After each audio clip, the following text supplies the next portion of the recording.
cheap Jeep, we got another one. Ram Charger. You don't see those very often. This one is finally, I think I can say, officially ready to sell. You guys do some investigating. This was in the background of a video earlier today, and y'all went crazy about it. I can't imagine how many people have called, texted, or emailed just by seeing that in the far background of a video.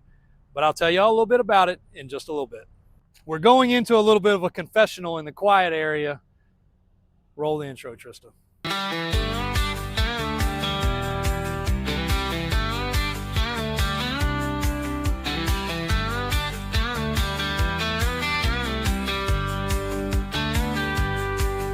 All right, so as we're walking in here, Trista, as soon as I open this door, she sees this and she's like, "You are absolutely ridiculous." Well, maybe I am, maybe I'm not, but not too many people of the 40 to 60-year-old generation are going to say this is ridiculous. They're going to say it's heaven. To her, it's like a bunch of stinky things that don't have enough wheels on them. But as we maze our way through here, I do have a confession for you guys that I've got to take care of. We've been putting it off, and I've got to deal with it. So, you guys saw this purchase, Mom's car. Well, even though it looks like we can just keep on buying and buying and buying things forever, I do try to keep a budget of personal vehicles, company-kept vehicles, and content vehicles, and I try to balance those. And through that process of this car coming available, one of the Squarebodies from the Squarebody collection went away. And it just was dumb luck of timing. But Otis is gone. And I don't regret it, but I do know there was a lot of people that said, "Hey, if you ever get rid of Otis, I want to know, I want to know, I want to know." Well, very few people realized the value of Otis and what Otis was. But Otis was our brown and tan, two-tone, extremely original Survivor, 19,000 miles, had 20 by the time we sold it, 1979 Squarebody. And when I pulled the paperwork, AJ, I think even Trista and my mom were like, "You're letting it go?" And I'll tell you what happened. So as I knew this car was coming, and I told you guys this car was just shy of six figures, and Otis was just shy of six figures. And a lot of people called because Otis did get on the website at a few times, because while it was in the showroom for insurance purposes, we did have it on the website, but no price. And we call, people would be, "Oh my God, you're crazy." No, Otis would have brought 125, 135, maybe more if two people were beating on it at Barrett Jackson or Meekum. It was the holy grail of Squarebodies. Well, man called and he told me a story. He said his, dad or pop or whatever he called had the exact truck, same color, same everything. He said, "I'm realistic. I know it's going to be an expensive truck. I like to send a guy up that's very knowledgeable with restorations," which kudos to that man. He was phenomenal. I wish I could have him working for me. He got under the truck, on top of the truck. He checked the bolts on the bumpers. It was like, "JW, I knew to expect high quality when I came here. I've seen you guys online." He said, "But I did not expect this." And at that point, I was kind of a little bit like, expect good or expect bad. He didn't have a whole lot of tone to his voice. He said, "Man, the only thing I can tell my client is maybe replace the steering box." Well, it is a 40, almost 50-year-old steering box. He says, "It's got a little bit of seepage and a little bit of play." I said, "Well, I can't fault you for doing that, but we wouldn't have replaced it because it's the original steering box." He said, "Oh, I know." He said, "I see it. It's perfect." He said, "So I'm telling my man to send you the money." So the man sent the money, and Otis went to a great home. And this car, a few days later, came in and replaced it monetarily. So yes, there'll be a few people that are upset that they did not get a phone call or they didn't know that Otis was for sale. I felt like it was the right timing. Otis wasn't even here. We had moved Otis out of the building because of the construction going on and the floors, and I had taken it to one of our private storage areas and tucked it away. We literally had to go pick it up and bring it back here for the client's appraiser to come look at it and check it out. And one thing left and one thing arrived. Now, I'm not saying I wouldn't have got this either way, because I probably would have. And I am thrilled because every time somebody walks in the office, my mom shows them the flyer and you can just see the happiness. She hasn't even seen this car since the day I just showed you guys. She might sneak over here every now and then and take a peek at it, but we want her to get it out to some car shows, and as soon as the weather breaks a little from being 100 degrees, I think she's going to. But that was the whole reason. Timing was everything. I do have people reach out, will you sell Grimace? Will you sell a 10-door? And no, I mean, we're not parting with those because they're just as special for us and my family, but they're also special to you guys, the followers and customers. So please understand that something had to leave for something to come in this case. One, Otis stayed in this area sometimes. If it didn't, it stayed in our other storage area where this car will end up going when Otis isn't here. Now that it's gone, we have a little bit more space, but that was the reason behind it. That's because of what happened. And a lot of people have said, I haven't seen Otis. I haven't seen Otis. What happened to Otis? Well, that's what happened to Otis. And I wanted Otis to get in its customer's hands. I wanted him to get it titled and registered. I wanted to make sure everything was perfect, because if he ever said, man, I'm second guessing this purchase, I'd have it back here. Like, that was the pretense. If it ever goes anywhere, it comes back here. But this guy's building a really nice collection. I'll say that. He is a super nice guy. Even though we only talked on the phone, actually, we only talked on the phone one time. All the other 30 or 40 transactions were with email with Mom or Trista, or with me in text message. It was pretty straightforward. But he's very pleased with it. He's really happy. He's got his title. He's got it all straight. He's ready to start enjoying it. He sent me a video driving it, and all I could see was this. I didn't see his face, but just this and his text message. I'm driving my toy, or I'm driving my truck, or I'm driving my Square. I don't remember what it said. It came along a weekend with several others. I could tell he was smiling. He was happy. So anyway, long story short, that's it. That's what happened to Otis. Will Otis be back again? I don't know. Otis will be being filmed, because this guy has a film crew for some stuff he does. It will be doing some filming in a downtown area where it resides, and he's going to promise to send me that footage of it cruising through town. That's pretty cool. So, but the feeling and the happiness of that goes a long way. So there's what Otis went. We do have this crew cab that we have not had a chance to get posted yet, and it's just because we've been running behind. AJ's been behind. I've been behind getting it checked in. It is a 79 3+3 big block, air conditioned, has the power steps on it, which the battery is currently unhooked because we park them over here. The battery, for some reason, goes dead. I think Mike's got some kind of battery drawing something going on. I don't know what he's doing upstairs, but he's got a lot of battery power being drawn. So we got the battery unhooked. It does have the power steps. It is a really cool black interior, bench seats, cold air conditioned, retro radio. It's a mild big block. It's got a spray-in bed liner. It's a full 8-foot bed, 4-inch lift, 35s, blah, blah, blah, blah. It's a cool truck. So we will get it checked in and get it online. But if you guys got any questions, feel free to reach out and call. I don't even know what else to tell you. Somebody did ask. It is a Dana 60 in the front, even though it says 20 right here. It is a Dana 60, 1-ton front axle in this truck. That was one question. 4-wheel drive works, AC works. We don't know much about the big block, but I'm sure it's 454 with a small cam. It does have the power steps. We did put full rear leaf springs in it and a few other things recently. The only thing this truck could really use is headers. So that's where we're at on that one. It's summertime ending. Kids are going back to school, so we're obviously getting a lot of requests for SUVs. Weirdly enough, we got two right here that are awesome specimens. That's a 2-wheel drive Suburban Squarebody. You guys have seen that. Me and AJ have been driving this one around, or attempting to drive it around and do some videos, but this one just arrived. And I do know we got some people out there that are searching for a dependable alternative to a $100,000 SUV. This is one clean, well-kept truck. Customer brought it in. He said, Jay, I know this really isn't your style. And I said, it's not really not our style. It's clean. It's proper. So that is our style. But he just knew it was kind of in that price point that, I mean, we've got one sitting out here. It's $120,000 for an SUV. SUVs are expensive. I said, you know what? This is the price point that people need to spend to have as an extra vehicle, or maybe a kid's carrying vehicle. Got the entertainment center, got a sunroof. This man was so picky with this truck, he replaced the glass because the hard water stains were so bad. Dark tinted windows, windshield and windows replaced. There's no rust on this truck. Still see a sticker on the frame. And if I think I'm proper, this was a California vehicle prior to him getting it. So obviously that's why it's no rust. Got a rock in the tire. So you got Michelin tires. The wheels aren't fuzzy and corroded. Not what you're going to find around here. This is a $15,000 SUV. Mileage, I think AJ said, was 175. So 2005, so it's 20 years old. So it doesn't have all the crappy new problems that GM has in their motors. This guy also replaced the valve cover gaskets. He did some other service and maintenance. I mean, even look at the bumper.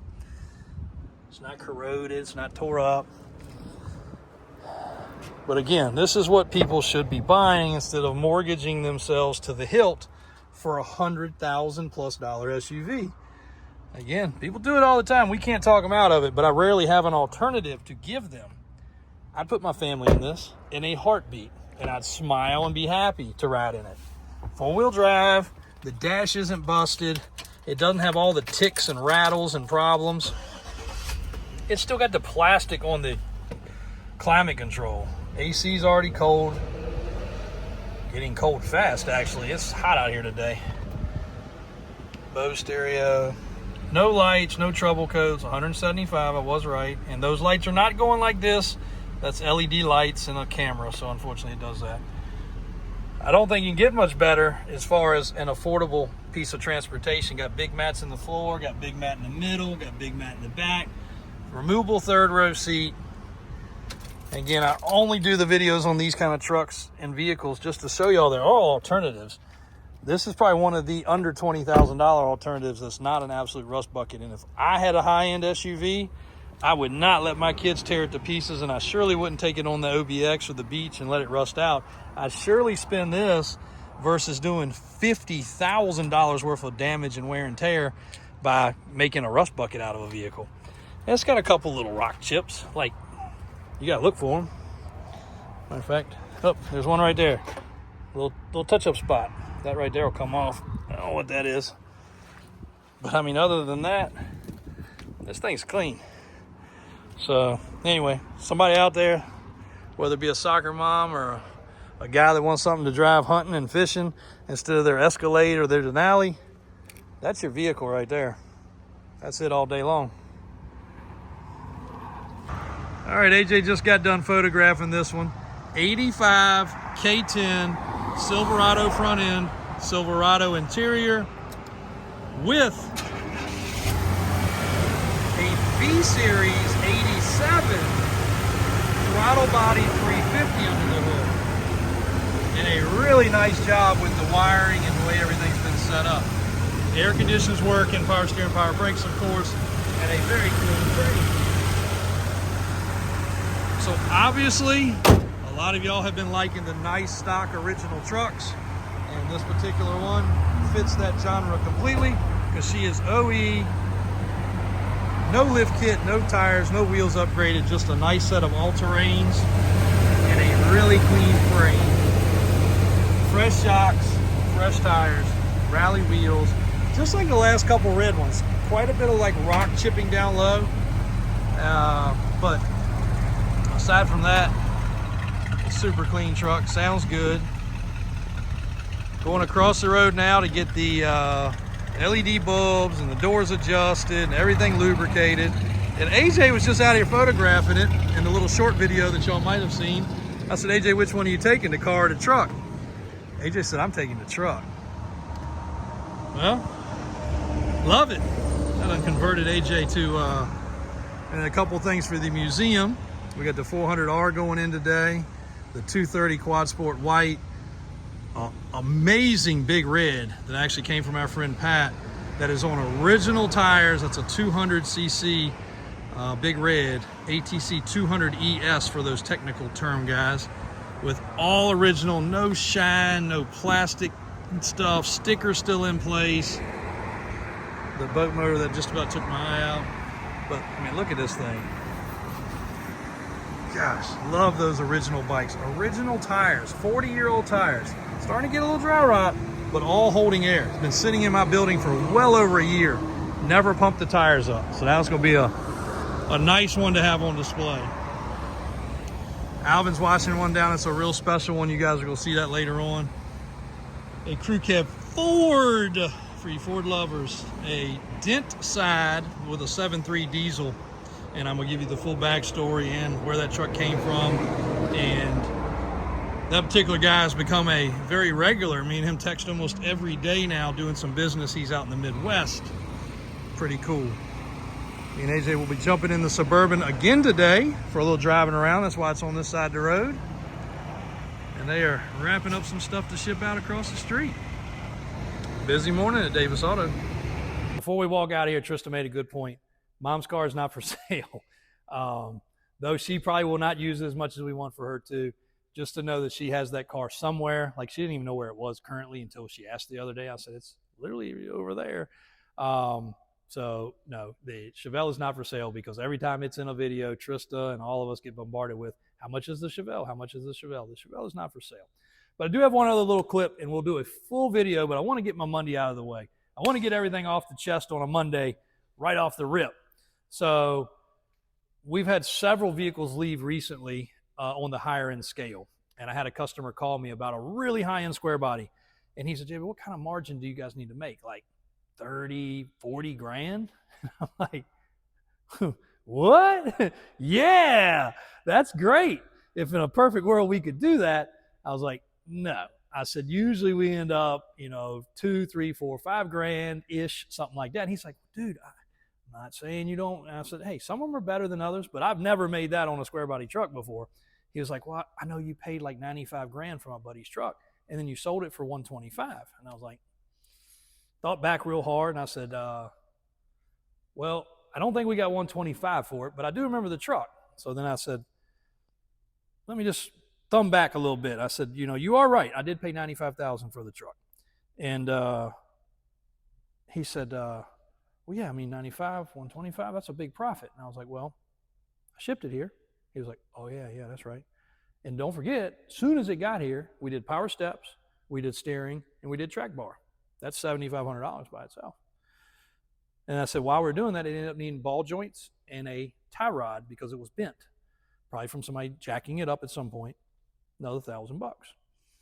Then we put Davis off-road tires and wheels on it, 40s, 16 wides, basically 10 grand. And again, I'm just paraphrasing some numbers here. Oh, yeah, he said, that adds up pretty quick. He said, you still did okay? I said, yeah, we did okay. So then, we talked about his truck, and we got to some things, and I was like, man, in all reality, here's where we're at. We made a deal. I bought the truck.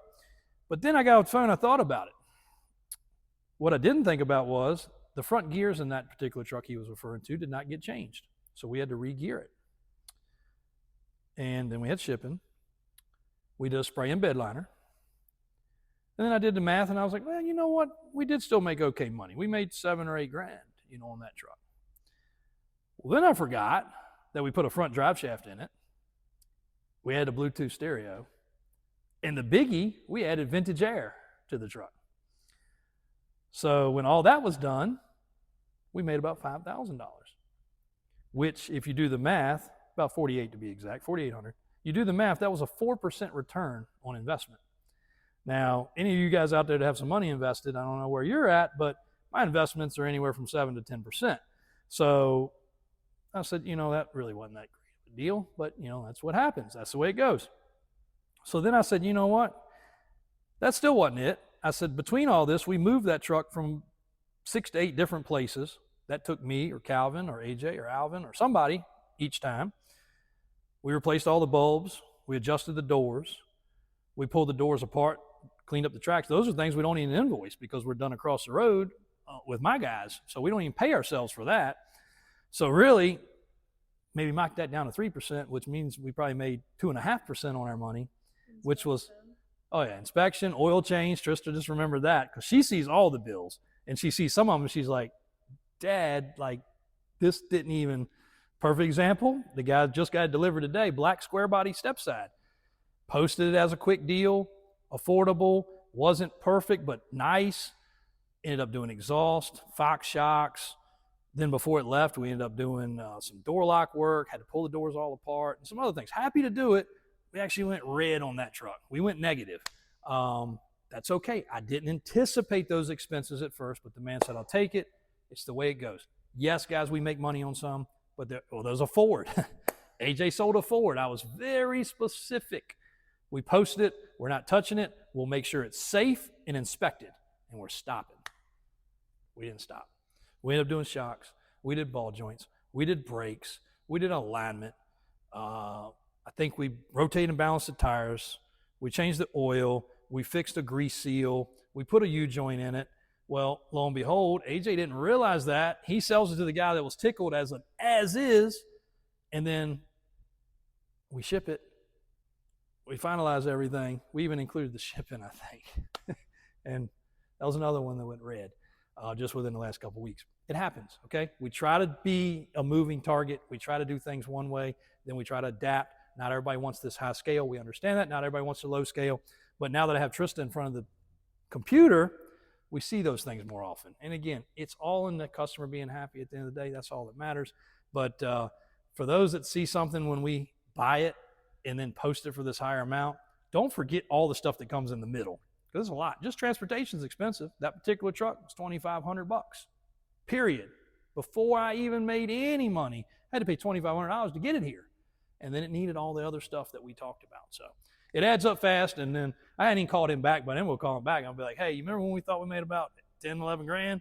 Well, I forgot about the vintage air and I forget about drive shaft and all that. And then he's going to really be like, mind blown. Like I'm going to see his mind explode through the phone. Because he just, I mean, everybody thinks dealers make all the money in the world. Well, some things do, some things don't. Video tomorrow is going to include how much we're going to lose on all these bucket trucks I bought, because we're getting ready to lose a lot of money on those because the market has shifted. The need for some of these bucket trucks is different. It's not all peaches and cream and roses and sunshine, but we make it happen. So anyway, I had to put all that out. I want all my bad stuff out of the way on Monday so we can have a good day. Trista, go ahead and show them the big, cool 7.3 dent side forward, and then piece it all together. So I don't blame y'all for going bat crap crazy about this thing. A dent side crew cab forward, which we'll do a whole dedicated video before it leaves here.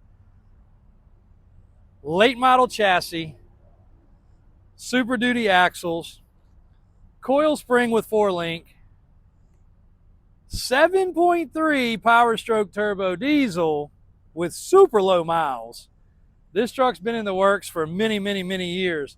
And I've kind of got I guess you call it an ally in the business that I work with on some of these Ford trucks recently that is doing a phenomenal job. Ally is the right word, right, Trista? A friend, I wouldn't say partner because, you know, we got separate businesses, but he's a phenomenal guy, and he has been doing a really good job sourcing and finding some Ford product that we obviously love just as much as Chevrolets. But here's the cool part. You can't even tell it's got a set of steps on it until now. And look at the interior. Power windows, power door locks, and a late model F-Series interior. That would be an F-150 for those that are really Ford connoisseurs. What a cool truck. So I'm definitely going to give him a big shout out in the full length video before this truck leaves. We did source this truck in for a customer of ours, family friend of ours, and colleague that we do a lot of business with. So we're going to do some creature comfort finishing touches, but it doesn't need much. It actually doesn't need much at all. Come to this side, Trista. Look at that color. It's almost like purple. Trista likes it. But it's pretty freaking amazing. So yes, Fords can look good too, guys. It's not all about Chevys. But when you've got late model technology, 05 and up Super Duty axles, 4-link, all the buttons, knobs, everything works. But look with the sun hitting this pearl white. It's not just plain white. And this blue looks blue and then it looks purple. I love that crew cab emblem. Shame Chevrolet doesn't have something like that because they confuse people by saying 3 plus 3. Crew cab be a lot simpler, Chevrolet. F-250 Ranger XLT. Just a cool truck. This truck will tow a boat. It'll haul the family. That's what it's going to do for this customer. This customer's got umpteen trucks. He's got plenty of vehicles, but he wanted something nostalgic to ride his kids around in, have fun hunting and fishing. Loves a 7.3. Who doesn't? And I want to say the 7.3 that's used in this truck was like a 20 or 30,000 mile 7.3. Late model ride quality. We're going to do a really cool up-to-date video with all the details for you guys that are asking, because the questions earlier today from the little Facebook or Instagram have gone ridiculous. So, and I'm gonna give my man a big shout out. He actually gave us a shout out on his channel not long ago, so I'm gonna give him a shout out as well because he is pumping out some good quality stuff. All right, hope y'all have a great rest of your Monday. Glad we got a few things off our chest. I think we have a great week ahead of us. So much cool stuff moving around. Calvin's out here shuffling, starting, and moving things. Customers in here, I think, getting a tow truck. There's the 6-7 Excursion getting ready to go back to its home. Oh, across the street, we've got a red Squarebody headed to where? You don't even know either. Nebraska. We've got a sport chassis headed to, come on, Trista. No, I don't deal with shipping. Missouri. We got a Hummer leaving to North Carolina. 3 strikes, Trista. Come on, you're printing that paperwork so fast. She just sees paperwork. Mom's the same way. Paperwork only. They don't know where they're going. They're just printing paperwork. Me and Mike handle everything else, but 3 cool trucks loaded up over there, ready to head to their new homes. It's been a great start to the week. I hope you guys are having a good one too. Please remember, click the subscribe, hit the bell button. We're trying to get this thing up to 1 million. I know we have over 1 million people watching these videos because we see it. Only 25% of y'all are subscribed. Multiply how many people we have times 4 would be the right math. That's how many subscribers we should have, right? Yeah, that's right. We should have 2 million instead of 500. Thanks for all y'all though. I don't care if you just watch them or whatever. I'm still happy.